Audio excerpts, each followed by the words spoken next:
the legend, Steven Van Zandt. Steven, how are you? I'm great, baby. I'm great. Good to see you. Real quick, my co-host today is director Michael Lange from Criminal Minds and Bones. He's going to sit in, and producer Loda Hadley's with us as well. That rumble will start momentarily. In the meantime, I don't have to talk. No, you don't. So, oh, boy. So let's just get to the point. Hey, real quick, so I come through the lobby, and it's packed with these heroes, teachers. Is this something associated with you? Are you doing something for the teachers tonight? Oh, yeah. We do every show. First of all, let me interrupt and say that's amazing. Okay, go. Well, let me just go back a minute here, if a little background. We spent the last 12 years creating a music history curriculum because of the No Child Left Behind legislation devastated all the arts classes. Right? They took them all out in their wisdom. Okay, so we decided we got to keep the arts in the DNA of the education system somehow. And so we designed a music history curriculum that works cross-curricular, music class, history class, English class, social studies. It's designed to be flexible enough for kindergarten through college. Okay, we have all the music licensed, all the videos are licensed. It's all free. Okay, and then we just went public with it at the end of the Soulfire tour last year, and we decided let's do a direct teacher outreach. Okay, now that we have the content, we have 150 lessons online, by the way, which is about 1,000 hours of research. Okay, let's get to the teachers now. Okay, we're talking to school boards and administrations, but I want to go directly to the people on the front lines. In your combat, symbolism. Well, you're speaking my language because my mom was a teacher. Okay, so we're finding everybody has a teacher in their family. Just so happens. Anyway, so quickly, we decided, okay, let's put aside 400 or 500 tickets every single show. Invite teachers to come to the show for free. Okay, bring a friend, and then we do a workshop in between the sound check and the show, which is going on right now. I'm going to go visit there in a minute. You should come in maybe when I go in. Yeah. Check it out. And I just say hello briefly, but the workshop is terrific. The teachers love that. And they need to do that. I didn't know this, but they need to do about 20 hours or so of that every year, depending on the state laws, in order to qualify for their teaching certificate every year, and they have to pay for it out of their meager salaries, right? What? Yeah. So we give it to them for free. We let them, and that counts towards their certificate, and we basically are now kind of focused on 3 areas real quick. I don't want to bore you, but the first area is keeping the arts in the DNA of education because that's incredibly important. Number 2, we found that we discovered a new methodology to deal with this generation because they were teaching them the same way they were teaching us. Learn this now and someday you'll use it. Well, that's not going to work for these kids. These kids are smarter than us, they're faster than us, and they got no patience, okay? Right. None. They're used to getting every answer they want in 30 seconds on their device, right? So we said, okay, what do we do with this? Well, let's use music. They're all into music. So we go to them. Who's your favorite artist, right? And whoever they name, let's say Beyonce, okay, let's trace her back. Where'd she come from? Well, Beyonce comes from that one and this one and Aretha Franklin, right? And by the way, Aretha Franklin comes from Detroit. Let's talk about Detroit. She comes from the gospel church. Let's talk about the gospel church. She was involved with civil rights. Let's talk about civil rights. And the kids are totally interested and engaged because it's an area they're comfortable with. You know what I mean? It's a world that they understand. They understand music. So we're using music to basically engage them and keep them in school. And that's the third thing. We want to start affecting the dropout rate. Okay? We have, it's a scandal. I mean, the amount of kids dropping out from the poor neighborhoods is close to 50%, okay? 50%, and half of them end up in prison, okay? So if we can keep them in school, we're giving the kids a chance, And at this point in our lives, I mean, how do we call ourselves civilized with statistics like that, So we need to focus on that. So that's what we do. We 3 things basically: keeping the arts in schools, because for the quality of life, the methodology for the new generation, and hopefully keeping kids in class. If a kid likes one class or one teacher, they'll come to school, and we want to be that class. Simple as that. Is it too early in the conversation to say I love you? Wait, I because say I love you. because Oh my that's God. really That's impressive. Unbelievable. That you're doing, and I want to know like how our resources, maybe where we're based at NBC Universal, can help you and help your program, or what we can do as a radio station and help spread the advance word. it. You know, I mean, we're doing this every show. What's Okay. the name of the group that you? Well, that does it? all you do, I mean, we register at teachrock.org. TeachRock. That's it. Okay. I mean, you know, if a teacher wants to come to the show, we give her a shortcut by saying register with Christine at teachrock.org. Simple as that. No, everything's free. The curriculum's free forever. The workshop's free, and the show is free. And they can bring a friend. Brilliant. That is so amazing, Steven. Yeah. Unbelievable. We're gonna try and give back a little bit. You know, gotta try and do something, right? Speaking of giving back, actually, Wait, can I just interrupt No. with one thing? Okay, go ahead. No. No, seriously. So my son sings. He's in the choirs and what. So I would go to the choir concerts, and everyone in the audience was like in rapture. You know, everyone loves music. Yeah. And you could feel it, the love, the togetherness. Music brings everything together. And I would say to their teachers, we don't learn from history anyway. So how about less history, more music? I think it would be a better world. Well, and it seems like you found a way to combine it, Yep. which is genius. Yep. I was a volunteer at my daughter's school when they cut both music and sports, and it was just like horrible. devastating. And There I you had go. to There you actually go. we bought the sporting equipment, you know, for this elementary school. Like we went out and did that, and we actually paid for the field trips too. And we were like, gone are the days when you used to Beautiful. have like a well-rounded. This is not unusual. Yeah, it's sad. I hear this all the time. You know, it's terrible. Well- and then you hear teachers buying supplies for their Right. classroom, right? Yeah. How many times have we heard this? Yeah, right? I have to buy the pencils. They're and I have making to buy the paper. They're making $40,000 a year. They're Right. making $45,000. I mean, you know, I don't know how they even live on their salaries. Right. Never mind buy supplies for the kids. You know, so you know, all of this has got to change. I mean, we're you know, all due respect with our whatever the number is, $700 billion for the military. You know, they're going to miss a couple of billion that we could use for the teachers over here. You know Well, I what I'm love saying? that. You know? Remember that bumper sticker where it would be a glorious day when the military has to have a bake sale to get its next stealth bomber or whatever it was. But it's like we have the same discussion every day. It seems like where can you cut? Can we cut just enough to get these teachers and treat them like the heroes they are, salary wise, if not with supplies? Yeah. I love that you're doing it. I'm going to actually do a little profile work on it and see if I can't somehow garnish some support or raise the awareness of it, because we were sitting around with all these people and they're all teachers, and I'm like, I love this. What a hip crowd we're hanging with. You know? We're like, oh, and get this, and he does this thing, and Doing a workshop right now, yeah. it's wonderful, man. It's wonderful. And my mom being a teacher, it's just very close to my heart. Hey, fun fact though about you and me: both our families come from the same place, Calabria, which, depending on who you talk to, can be a bad thing. But between you and me, we know it to be a good thing, right? Now, listen, you're sort of a historic figure. I mean, you're a hero of mine for a reason I'll get into towards the end of this discussion. But you know, obviously, your work as a musician, your work as an actor. I mean, I wish we could just talk Lillehammer for 30 minutes because. Very proud of that. And you should be, because we loved it. It was religion around our house. But what's it like? What's it like being you, Steven? Like, do you get up and make your own coffee and be like, yeah, I was in one of the hottest TV shows of all time, The Sopranos, and I'm also in one of the hottest bands of all time.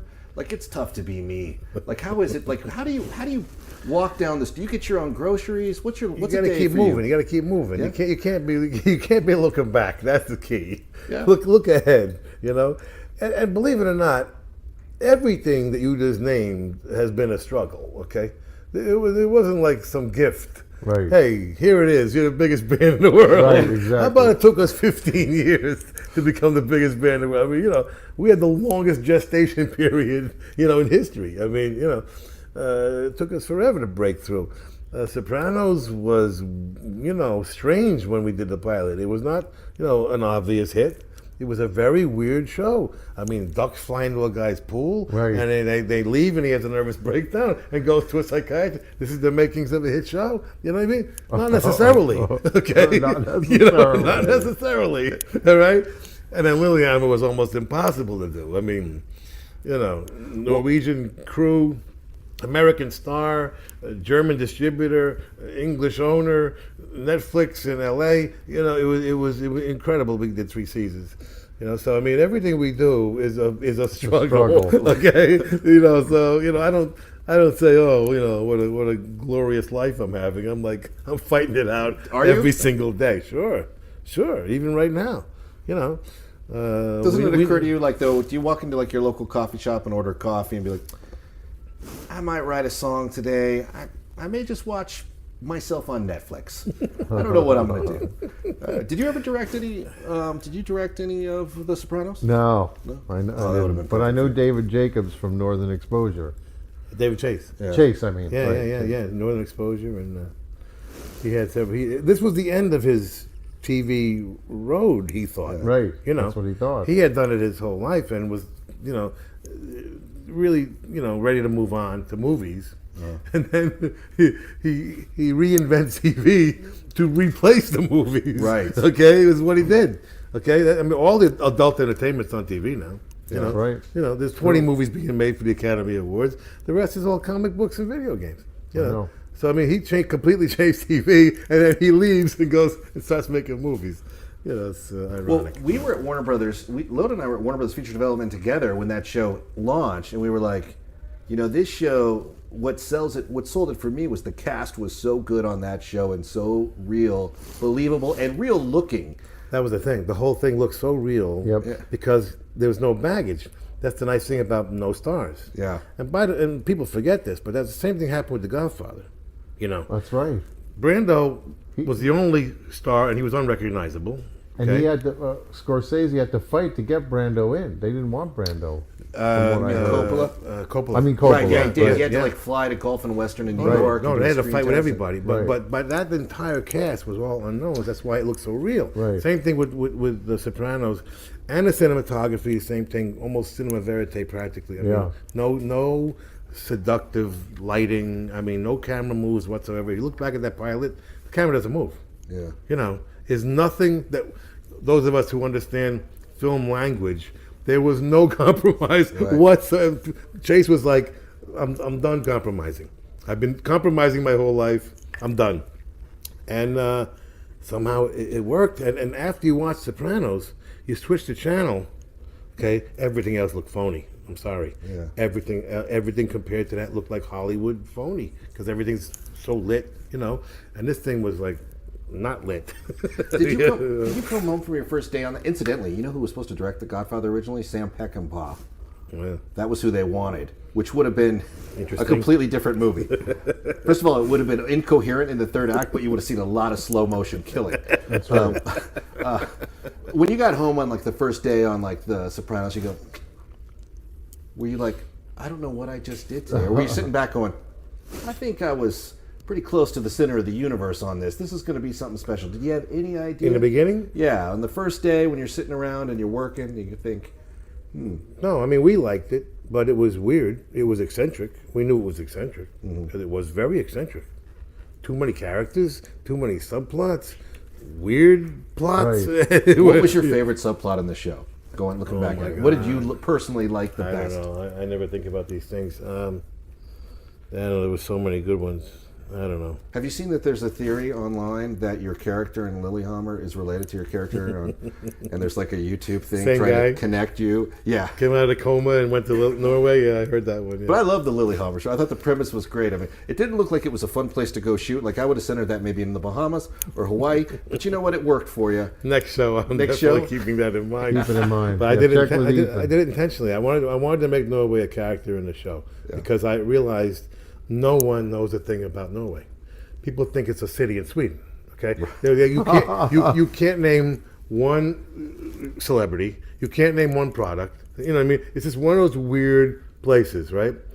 Which turns out to be the most wealthy country in the world, which nobody knows. I mean, wealthier than Saudi Arabia. Okay, you know, they discovered oil in '72, and they don't spend the money. They're like this very weird species of people that's fascinating, you know. You go to they don't see nobody's got a nice suit on. There's no nice cars. You go to the richest guy's house, nothing on the walls, right? They were farmers until '72, and they're still farmers in their head, you know. And they just happen to be the wealthiest country in the world. Now, a good friend of mine who starred in the 13th Warrior, Dennis Storhoy, is a big stage actor in Norway, loves it, treated like royalty for his art, was part of like the royal guard for the king. There's a royal family there. Talks about it like you wouldn't believe. And when I heard Lillehammer, I thought, well, that's actually the first clash on ground between the Allies and the Germans in World War II, you know, the whole, and then later the heavy water thing. So I initially thought, well, maybe this is like a History Channel thing. And then I watched it, and it's you like going through the eyes, going, well, I don't know what I'm doing here. What's going on with you? You know, and I was like, this is going to be awesome television. It was a great premise by the husband and wife who created it, you know, just drop in this one-man crime wave in a place where there's no crime. Mm-hmm. I mean, so crime's a recent thing, you know. When I got to Scandinavia in the early 80s, they had no penal system.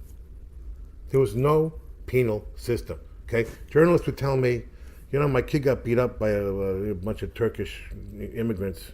They bring him down to the police station. They give him a good talking to, and let him go. I mean, there was no judges. Wow. There was no jails. I'm telling you, there was no crime until recently. Now, because of the immigration thing, it's, you know, a whole other subject. But for many, many years, there was no, I mean, left the doors open, very much a monoculture. We're not used to monocultures, you know. Right. I mean, they all go skiing on the weekend. They all got a cabin in the woods 2 hours away. And I mean, it's a monoculture. They make the rules and they keep them. The red light, they're not crossing against that red light. And you can see for 10 miles either direction, there's nothing coming, they're not walking across that street, you know.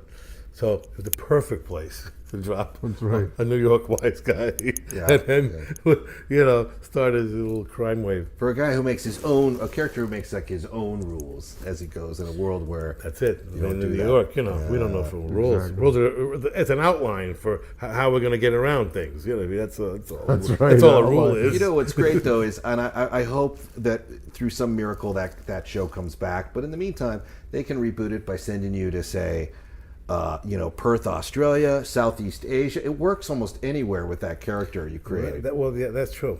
I could do that show anywhere. And I thought it was going to start a trend because it was fascinating. It was just accidental, but obviously I'm not going to learn Norwegian, so we decided the premise is he understands Norwegian but doesn't speak it. And now, as we know, America hates subtitles, okay? But we got away with it because the one guy speaking English was enough. It was enough. Everybody who watched it told me they were living through this guy's eyes in Norway, so it was natural that they were speaking Norwegian. That made sense. And because he didn't, it was enough to keep him, you know, intrigued, you know. Mm. And they said the subtitles just disappeared after a while. So I thought, we're onto something here. You could do that in any country, with any show. Have the premise be, he doesn't speak the local language, but he understands it, and they understand him. You know, you could sell that, you know, and that puts you with an English-speaking star in any country, which gives you an American audience.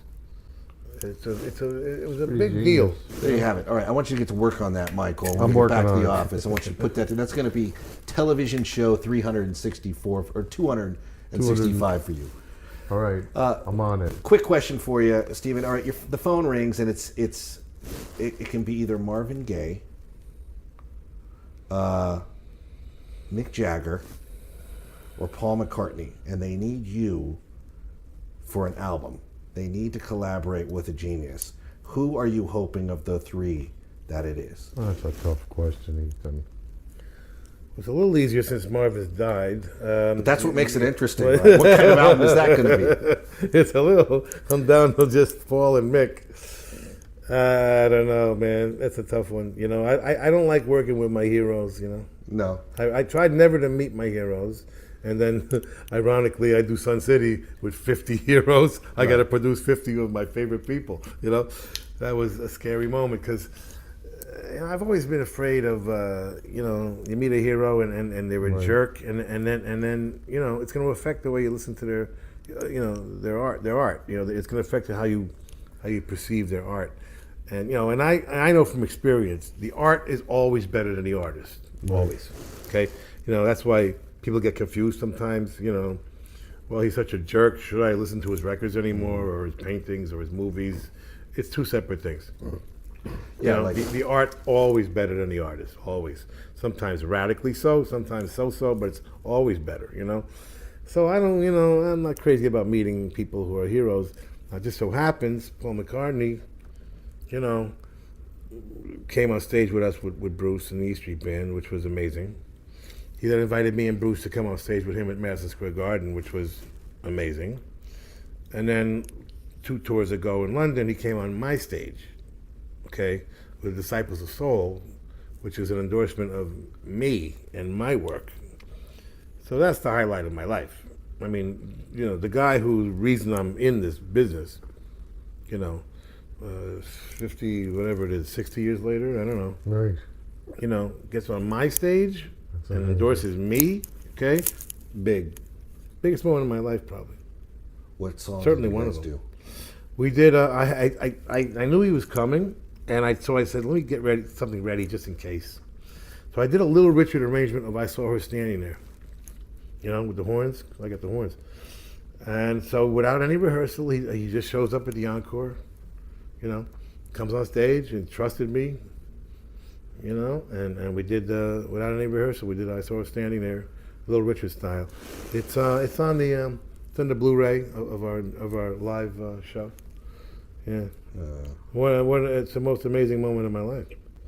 It's like God walking on stage Right. and saying, "Okay, you've done a good job your whole life. Here's your reward."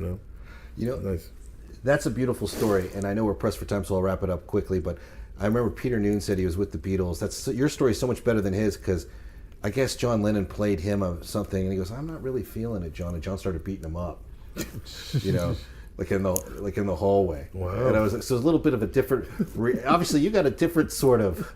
You had a post-Beatle experience that Peter Noon, where he's like, John Lennon started kicking the shit out of me, just because I didn't like this. Anyway, I got to say this thing about your heroes versus the artist. I really understand that, but in this particular case, where you're concerned, it has been true for me that the artist and the hero have lived up to the reputation and the impression you'd hope you'd get from them. Because when you walked away from music to help get Nelson Mandela out of jail, and I get emotional just thinking about that, that was one of the most pivotal moments for young people who were joining Amnesty International and all these groups. And that was just one of those Hall of Fame moments where not only did you prove to everyone that you were the real deal and you were doing this for all the right reasons, but you were literally trying to change the face of global politics. And I just wanted to ask, first of all, that was just a huge thing for some of us to witness that, and the whole Sun City thing. Yeah, thank you. Yeah, a lot of people. It was what politicized a lot of people. Even things like Tom Morello told me that's what got him into politics. A lot of people like that. But what, for you, just in closing, what did it mean for you, and how did you feel the day you actually saw Mandela walk out of prison? That was one of the 2 biggest moments of my life in terms of moments you thought you'd never see. That and Obama being elected. In the most prejudiced nation in the world. Yeah. I mean, those are the 2 events I thought would never happen in my lifetime. It was just thrilling. And knowing that we really did contribute to that, and I'm so glad we did it when we did it, because couldn't do it now. I'm telling you right now, it could not be done now. The world's too crazy now. And I went down to South Africa. We played there, thanks to our record. We were able to play there now. And I was talking to some of my old friends at the ANC, the Mandela's old political party, and. It's a good thing we did it when we did it, because what nobody knows, it wasn't in any movie, not yet. They were chopping up drugs and putting them in his food the last year or so to try and fry his brains, because they anticipated gonna have to let him out. We want to try and make him as docile and hopefully blank, So if that had gone on much longer, he wouldn't have had the enough coherence to make that transition so smooth. I mean, they were committing suicide. They were stupid, because you want him in good shape, because without him, it would not have been a bloodless transition. Are you kidding me? it would have been the bloodiest thing you've ever seen in your life. Have you seen that 16th Man documentary that they did, the 30 by 30, on what it was like to get him out and how he tried to unite the country through rugby? Oh, And the steps he took and how he embraced people who tried to kill him. And these people are interviewed and they talk about how I made a conscious effort to kill this man and his family, and he embraced me with open. You get chills thinking about it. He invited me down, and it's almost like a biblical contact. Let me tell you something. I met him, and it was that vibe. Okay, you always look at these religious movies, and you watch them for this for kids, huh? It had that Jesus Christ, John the Baptist, whatever. Wow. Moses. You know what I mean? That vibe you kind of catch in the movies. He had that. It was like a glow. It was like a force field, man. I never met anybody like that in my life. But it had that religious intensity anyway. But thank God, he was around to make that transition, because he's the only one who could have done it. Yeah. Nobody else was even close. And it would have been, forget it. Goodbye, white guys. That's right. It would have been a slaughter. Well, we have a lot of love for you for what you've done, obviously, not just musically, but politically, and it means a lot to a lot of us. I'm sure you hear it, but we have just a tremendous amount of respect for you and what you're about, and I'm really impressed with your program and everything you've done, and if there's anything we can do for you, we owe you a mafia debt over at Brigade-Radio-One, and anything we can do for the Steven Van Zandt. Spread the word. We will spread the word. Consider it spread. Teachrock.org. That's all you got to remember. Right. Teachrock.org. You better subscribe to this channel before you look uncool.